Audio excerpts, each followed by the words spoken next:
Hello, Miss Blackmon. Very nice for you to be here today. Thank you for having me. We're just going to ask you a couple of questions, but before we get into that, would you like to introduce yourself, give a little bit on your title here at the school?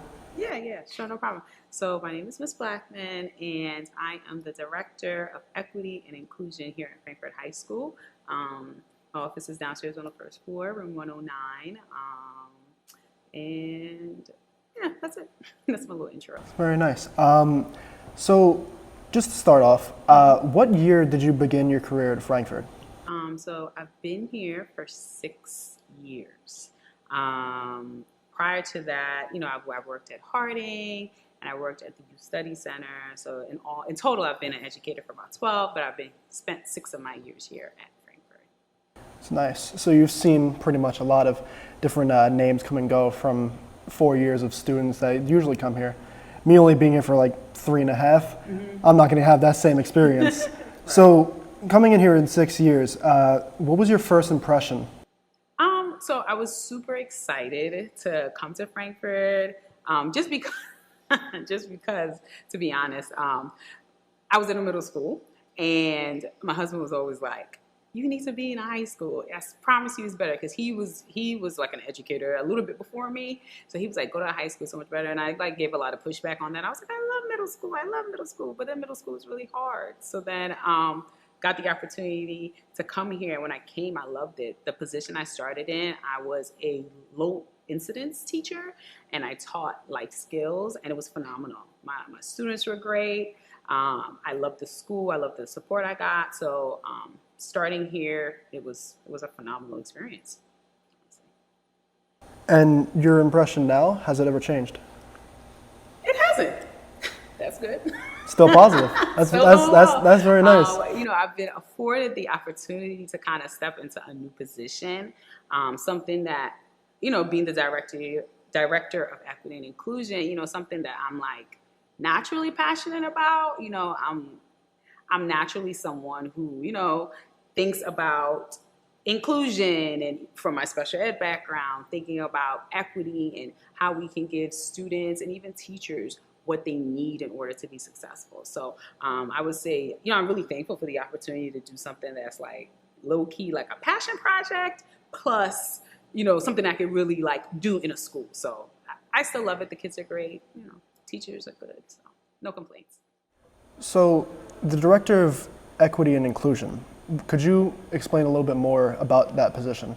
Okay, no, good question. I think it's a role that many people are not sure what that really means. But I think the purpose of it, typically in a school and here at Frankfurt, is to look at systems, look at the culture of the school, and try to find ways to enhance it by including things maybe that historically we just haven't included, and to look at the equity within a school. So looking at are students getting what they need, not just academically, but socially, culturally, because all those things kind of play a part of generally enhancing a school's overall atmosphere. So taking a look at all the different parts of the school, the academics, the social environment, the cultural environment, and just seeing ways that we can enhance it with things that represent our students. So I would think I'm like the ultimate student cheerleader. In very simple terms. Your position, how does it directly support the students here at Frankfurt?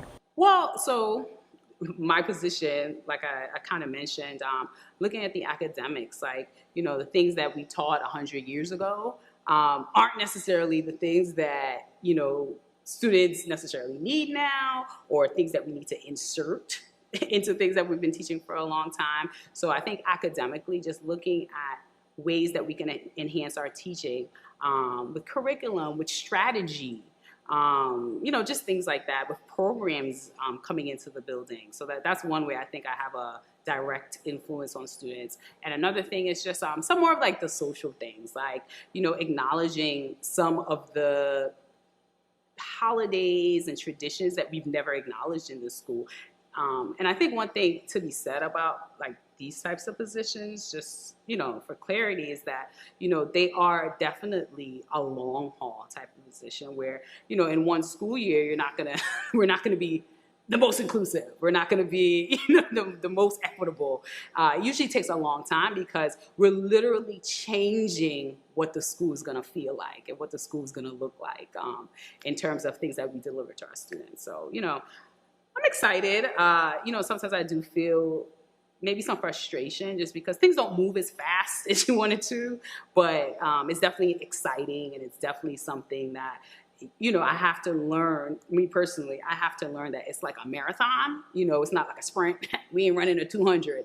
It's more like, can you run 10 miles kind of thing. So just getting used to that idea and understanding that, it's going to be baby steps, but it's going to be great. And so far, we've had like a couple of programs, and, I've had the ability to sit into the meetings and give some, feedback, things that I've never been able to per se do, and it's been great.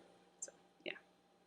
And the great thing about this school is that what I've noticed for students is that you never see copycats. You always see people, chasing different cultures, chasing different ways of expressing themselves. Yeah. It's very accepting here with the after-school programs and everything. Are you in charge of any after-school programs here at Frankfurt? So I'm so happy you mentioned this. Of course I am. One of the programs that I'm kind of like spearheading, something that actually existed last school year, but we were virtual, so it was kind of difficult, but I'm so happy to be in person. Black Student Union. The goal is to meet on Mondays from probably about 2:45 to about 3:30 on Mondays. It's going to give students, and you do not have to be Black to be a part of the Black Student Union, but it just gives us a space to celebrate Black culture, to learn Black history, to be involved in things that directly affect our community, to plan things. So we hopefully will start on, I believe it's the 18th, so not next Monday, the Monday after. We'll start on the 18th with our first meeting. So just look up for the flyers and stuff. Another thing I want to mention that's super important and something that's like very, very special to me, student council, because being the director of equity and inclusion, it's great if I have like nice ideas, but one of the most important things is getting like the student voice.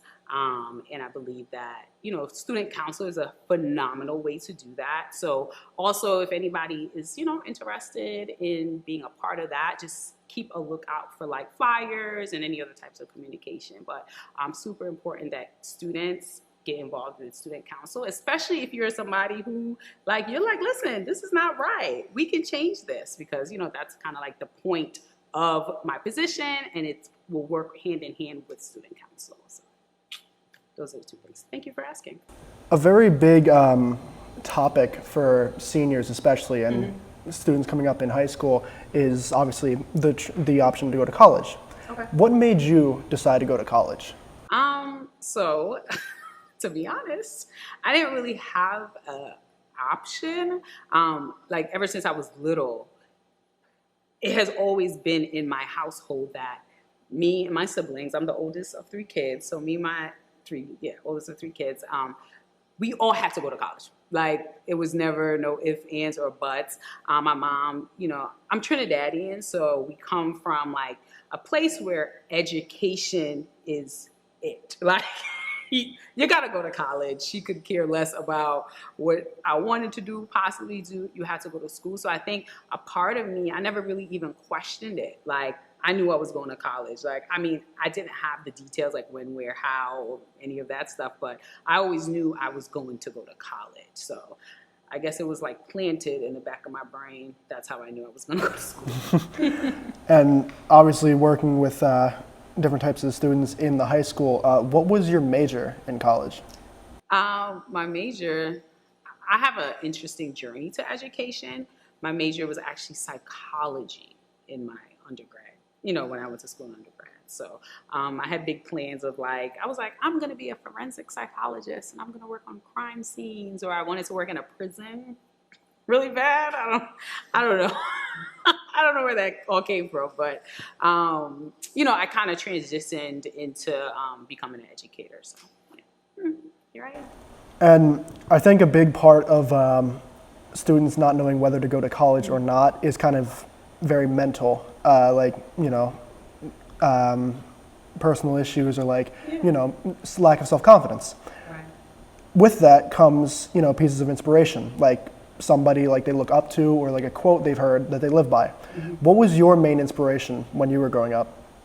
I would say it was probably my mom. Like, single parent, worked super hard.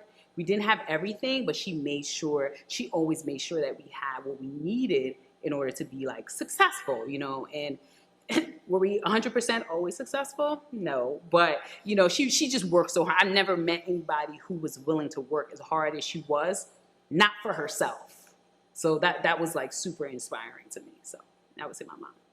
It's very nice. And the final piece I have for you is for other kids, since, positivity is the best thing to pass on.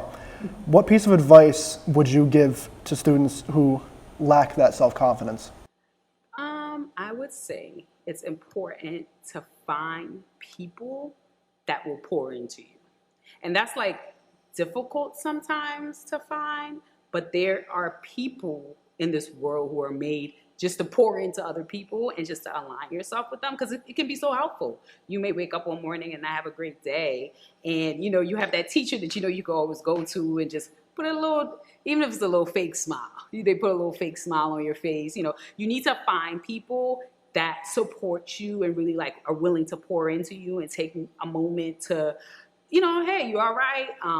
You can't expect that from everybody, because sometimes that can be disappointing. But I think it's important for you to like self-persevere, to find people specifically that that you can go to when you need certain things. And there's nothing wrong with that. So I would say find somebody to pour into you.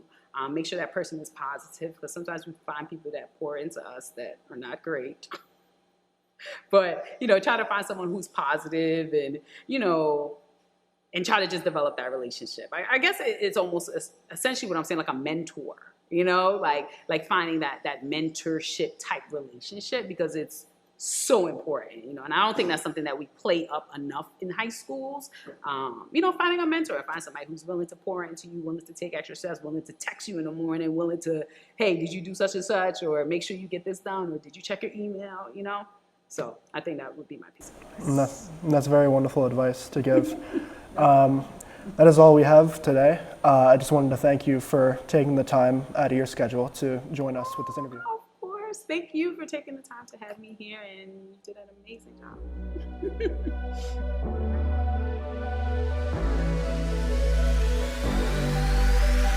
I always want just like you know. I always want like you.